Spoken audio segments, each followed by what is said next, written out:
warahmatullahi wabarakatuh. Apa kabar Anda semua? Semoga selalu dalam keadaan sehat walafiat. Senang sekali saya Hersumno Arif bisa kembali menjumpai Anda semua. Perkembangan kasus polisi tembak polisi di rumah dinas Kepala Divisi Propam Polri, Irjen Pol Verdi Sambo itu semakin menarik. Dr. Gigi Putri Chandrawati melalui pengacaranya meminta perlindungan kepada lembaga perlindungan saksi dan korban. Ini Dr. Putri Chandrawati, ini adalah nama lengkap dan gelar dari istri Irjen Polisi Verdi Sambo. Sementara keluarga Brigadir Yosua Huta Barat melalui pengacaranya Kamarudin Simanjuntak pagi ini ke Barreskrim Mabes Polri untuk melaporkan adanya pembunuhan berencana atas Brigadir Yosua. Dua peristiwa ini tentu saja sangat menarik perhatian dan menimbulkan tanda tanya. Putri Chandrawati minta perlindungan dari siapa dan dia korban siapa. Sementara pengacara dari Yosua Huta Barat melaporkan pembunuhan berencana oleh siapa? Kalau kita menggunakan penjelasan baik dari Karopenmas Mabes Polri, Brigjen Ahmad Ramadan dan Kapolres Jakarta Selatan Komisaris Besar Budi Susianto, maka jawabannya Nyonya Putri, istri Verdi Sambo ini menjadi korban pelecehan seksual dari Brigadir Polisi Yosua. Itu sekali lagi saya mengatakan itu penjelasan awal dari polisi. Nah, kalau dia sekarang meminta perlindungan sebagai saksi, dia berlindung dari siapa? Ini saya akan bacakan saja undang-undangnya ya, supaya kita jadi lebih clear ya. Berdasarkan Undang-Undang Nomor 13 Tahun 2006 tentang LPSK, Lembaga Perlindungan Saksi dan Korban, Pasal 1 Ayat 1 itu disebutkan bahwa yang dimaksud saksi itu adalah orang yang dapat memberikan keterangan guna kepentingan penyelidikan, penyidikan, penuntutan, dan pemeriksaan di sidang pengadilan tentang suatu perkara pidana yang ia dengar sendiri, ia lihat sendiri, dan ia alami sendiri. Sementara pasal 1 ayat 2 dinyatakan bahwa korban adalah seseorang yang mengalami penderitaan fisik, mental, dan atau kerugian ekonomi yang diakibatkan oleh suatu tindak pidana. Perlindungan yang diberikan oleh LPSK ini bisa berupa pengawalan, pengamanan, relokasi, dan tindakan lain. Nah, ancamannya seperti apa? Ini kalau saya baca ketentuan perundang-undangan ini disebutkan seperti ini. Ancaman adalah segala bentuk perbuatan yang menimbulkan akibat baik langsung maupun tidak langsung, yang mengakibatkan saksi dan atau korban merasa takut dan atau dipaksa untuk melakukan atau tidak melakukan sesuatu hal yang berkenaan dengan pemberian kesaksiannya dalam suatu proses peradilan pidana. Nah, yang jadi pertanyaan bagi kita ini, Bu Putri atau Dr. Gigi Putri ini mendapat ancaman dari siapa?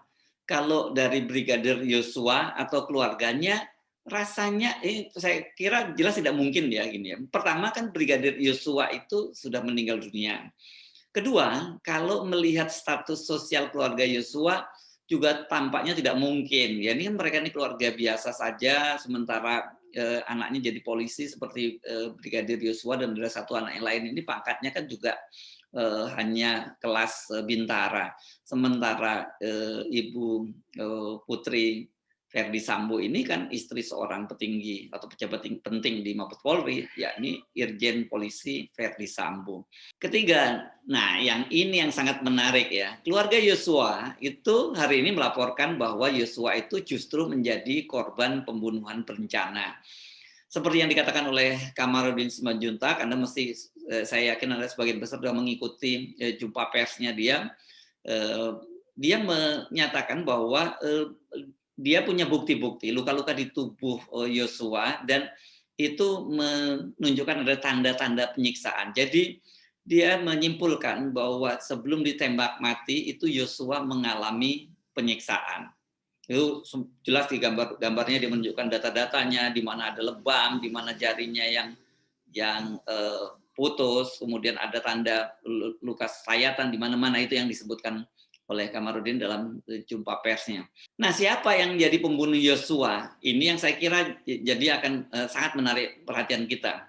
Kalau kita kembali menggunakan penjelasan dari Brigjen Ahmad Ramadan dan Komisaris Besar Bodi Herdi Susianto, Polres Jakarta Selatan, pelaku penembakan adalah Brigadir E atau belakangan ini disebutkan RE, dan kita ketahui namanya lengkapnya ternyata adalah Barada Richard Eliezer. Ini Barada ini kalau di tentara ini adalah prajurit nih, balok merah satu itu ya.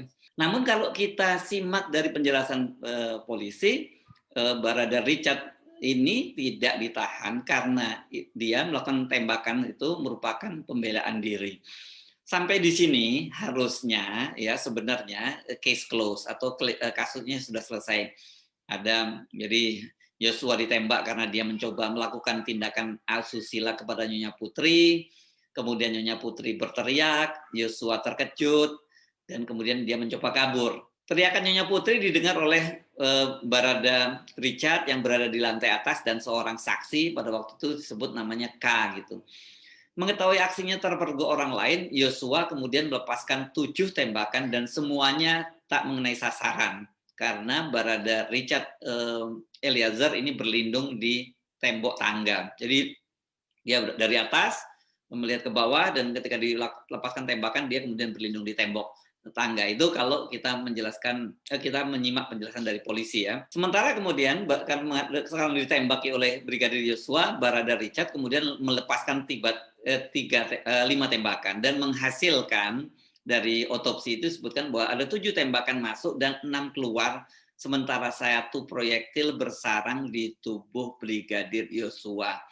Itu versi polisi. Soal kejanggalan-kejanggalannya sudah kita bahas sebelumnya, bagaimana mungkin ada seorang Barada menggunakan senjata Glock yang itu standarnya biasanya kalau di militer, di TNI itu kapten ke atas, kemudian bagaimana ada 5 tembakan yang dibuktikan dengan sisa magazine dari 17 tersisa 12 kok kemudian menghasilkan 7 tembakan masuk dan 6 tembakan keluar, sementara 1 proyektil bersarang di tubuh. Kemarin kita sudah bahas dan ini sudah mulai ada penjelasan bahwa disebutkan memang itu standar protapnya di kepolisian seperti itu. Namun seperti kita ketahui versi keluarga dan versi pengacara Yosua itu kan berbeda. Mereka menemukan tanda-tanda penyiksaan dan kemudian menyimpulkan adanya pembunuhan berencana. Kalau kita simak memang di sana sini ditemukan luka-luka yang ada disebut sayatan, ada disebut dengan benda tumpul, ada memar dan sebagainya. Siapa yang melakukan pembunuhan berencana itu dan siapa yang membuat Nyonya Putri ketakutan, merasa terancam sehingga dia harus minta perlindungan. Bukankah LPSK ketika melakukan perlindungan juga harus bekerja sama dengan minta bantuan personil dari kepolisian? Apakah para ajudan dan pengawalnya tidak cukup memberikan rasa aman? Kalau kita lihat foto-foto yang ada kan banyak sekali ajudan dan tim pengamanan yang bersama dengan keluarga dari Verdi Sambo ini. Belum lagi kalau kita teruskan pertanyaan, apa ya motifnya sehingga Brigadir Yosua itu harus dilenyapkan? Ini sekali lagi kalau menggunakan teori dari pengacara Yosua bahwa dia menjadi korban pembunuhan berencana. Ini nggak main-main ya, pembunuhan berencana ini hukumannya sangat berat tuh. Apakah sebagai ajudan sekaligus sopir itu Yosua itu mengetahui rahasia besar sehingga dia harus dibungkam selamanya? Rahasia siapa dan rahasia apa gitu kok sampai harus dibunuh kan gitu. Banyak saya kira pertanyaan-pertanyaan lain yang mengganggu pikiran kita semua ya. Saya pikir ini menarik untuk terus diikuti. Kapolri kan sudah membentuk tim khusus, namun publik masih terus bertanya-tanya, mengapa memerlukan waktu yang begitu lama? Melihat kasusnya sebenarnya sangat sederhana. Sampai hari ini kalau kita hitung tanggal 8 kejadian itu sudah lebih dari sekarang sudah 10 hari ya. TKP-nya sebenarnya sudah cukup jelas, tempat kejadian perkara maksud saya ya. Polisi biasanya menyingkat TKP gitu ya. Saksi-saksinya juga cukup banyak dan semuanya itu berasal dari lingkungan kepolisian dengan korban yang tewas juga anggota kepolisian.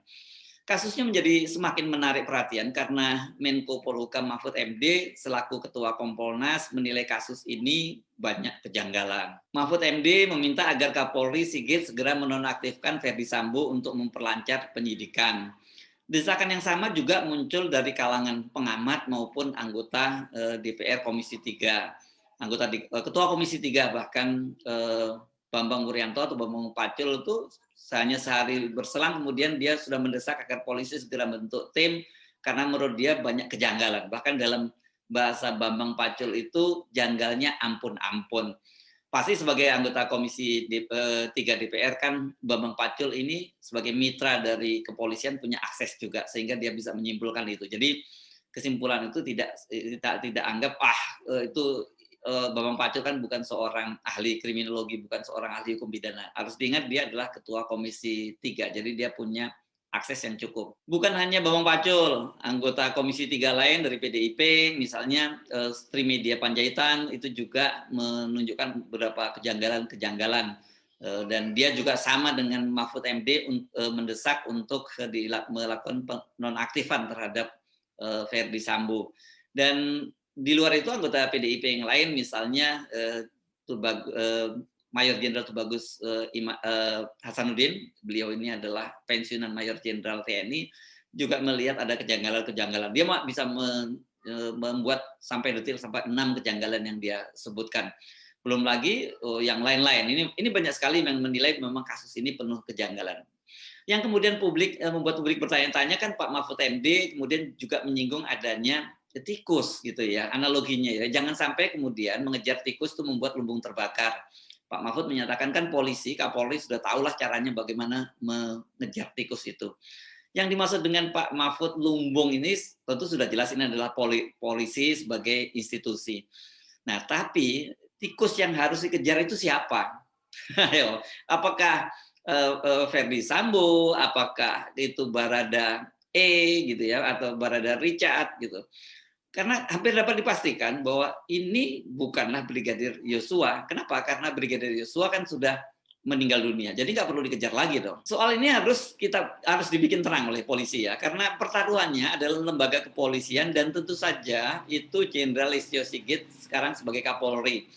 Jangan sampai terjadi, ini meminjam istilah seorang pensiunan polisi wanita ya, Brigjen Pol Purnawirawan Sri Suari, yang dia menyatakan bahwa jeruk makan jeruk, polisi tembak polisi, dan kata dia untuk melindungi 1-2 orang, bahkan 1-2 orang, 5 orang, 10 orang, bahkan sampai 100 orang itu tidak mungkinlah lembaganya akan dikorbankan. Saya kira Brigjen Pol Sri Suari ini dalam posisi dia meyakini bahwa Pak Listio Sigit akan bertindak transparan, bertindak ya, kalau memang ada anak buahnya yang salah ini akan ditindak dengan tegas. Saya yakin juga bahwa Pak Kapolri pasti tidak akan mengambil risiko itu ya, membiarkan lembaga Polri yang sekarang ini sedang sangat disorot oleh publik.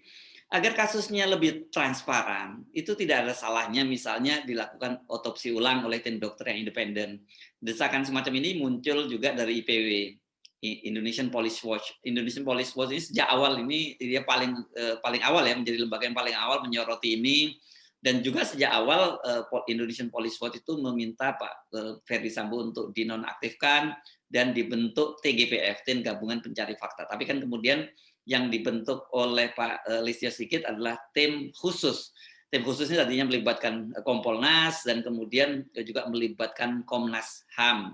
Tetapi Komnas HAM seperti kita ketahui akhirnya memutuskan untuk melakukan penyidikan sendiri, dan sementara ini dari pertemuan mereka dengan keluarga Yosua Huta Barat di Jambi, Komnas HAM juga menyimpulkan ini banyak data-data yang berbeda dengan yang beredar di luaran. Tidak jelas apa maksudnya berbeda itu dalam konotasi bahwa spekulasi itu tidak benar, atau sebaliknya bahwa Komnas HAM menemukan banyak fakta-fakta yang berbeda yang disampaikan oleh polisi tentang apa sebenarnya yang terjadi, apa yang ada pada tubuh Brigadir Yosua misalnya. Sejak awal kasus ini kan memang dipandang publik dengan pandangan mata yang curiga. Banyak kejanggalan-kejanggalan yang tadi disampaikan. Tidak semuanya benar, tapi juga tidak semuanya salah. Saya ingin Anda bisa menapis-napis sendiri dengan menggunakan akal sehat. Sekarang ini di era digital ini, memang era teknologi itu melimpah. Anda tinggal bisa mensaring sendiri mana berita-berita yang disampaikan secara kredibel dari sumber yang kredibel, orangnya kredibel, medianya kredibel gitu. Jelas orangnya, jangan pilih sumber-sumber yang memang tidak cukup kredibel gitu ya. Nah, kembali meminjam pernyataan dari Pak Mahfud MD, kasus ini menjadi pertaruhan kredibilitas Polri dan pemerintah. Di atas semuanya itu, keluarga Brigadir Yosua saya kira juga berhak mendapat keadilan karena anaknya sudah divonis bersalah. Bagi almarhum Joshua, bagi mendiang Brigadir Yosua, saya kira dia juga berhak untuk mendapatkan keadilan sehingga perjalanannya di alam sana lebih lebih tenang gitu ya. Irjen Verdi Sambo juga berhak mendapat keadilan karena ini walaupun belum ada yang disebut trial by the press, tapi sekarang ini saya kira Irjen Verdi Sambo itu sudah trial by the digital atau trial by medsos. Kalau Anda membaca komentar-komentar dari publik, komentar dari netizen itu hampir sebagian besar mayoritas tidak percaya dengan penjelasan polisi dan mencurigai Irjen Verdi Sambo sebagai pelakunya. Saya kira ini penting untuk diklarifikasi juga ya. Karena kalau kita membaca narasi netizen ini Irjen Pol Verdi Sambo sudah diadili, sudah dicurigai sebagai orang yang bersalah. Nyonya Putri ini yang sekarang dikabarkan syok dan mendapat pukulan psikologis yang berat juga berhak mendapat keadilan karena ketika muncul narasi bahwa Brigadir Yosua itu ingin melakukan pelecehan seksual atau kejahatan seksual terhadap Nyonya Putri seperti menjelaskan polisi tadi, banyak yang nggak percaya gitu, banyak yang meragukan. Ini yang meragukan bukan hanya netizen biasa ini, banyak sekali misalnya pakar psikologi forensik Reza Indragiri Amril misalnya dia sampai terheran-heran, dia merasa melongo kok bisa ada seorang melakukan kejahatan seksual di rumah yang dia tidak kuasai karena di situ kan bagaimanapun Brigadir Yosua ini adalah anak buah dari Irjen Pol Verdi Sambo, jalan jauh, anak buah satu jenderal, satu barada, pasti itu nekat banget dia sampai berani melakukan semacam itu. Tetapi kan kemudian juga berkembang isu ada kaitan asmara, ada jalinan asmara dari Nyonya Putri dengan Brigadir Yosua sehingga kemudian membuat Verdi Sambo marah dan melakukan penembakan. Ini spekulasi ini saya kira ini akan menambah tekanan yang berat kepada Ibu Putri juga. Anak-anak dari Pak Verdi Sambo dan Ibu Putri saya kira ini juga berhak mendapat keadilan dan perlindungan. Ini pasti menjadi pukulan yang sangat berat, sudah ibunya mengalami shock, bapaknya juga kelihatannya Pak Verdi Sambo juga mengalami tekanan psikologis yang berat ya kalau kita lihat bagaimana dia kemarin sempat menangis di pelukan dari Kapolda Metro Jaya Irjen Pol Fadil Imran ya. Begitu juga dengan Barada Richard dan keluarganya. Pasti dia ini punya beban moral yang sangat berat walaupun dia disebutkan bahwa dia dalam upaya membela diri, tapi karena dia diposisikan sebagai seorang penembak yang menyebabkan kematian seorang seniornya. Terlepas dari semua itu, publik itu saya kira juga berhak untuk mendapatkan informasi yang benar. Saya Harsman Arif dari Forum News Network. Sampai jumpa lagi. Wassalamualaikum warahmatullahi wabarakatuh.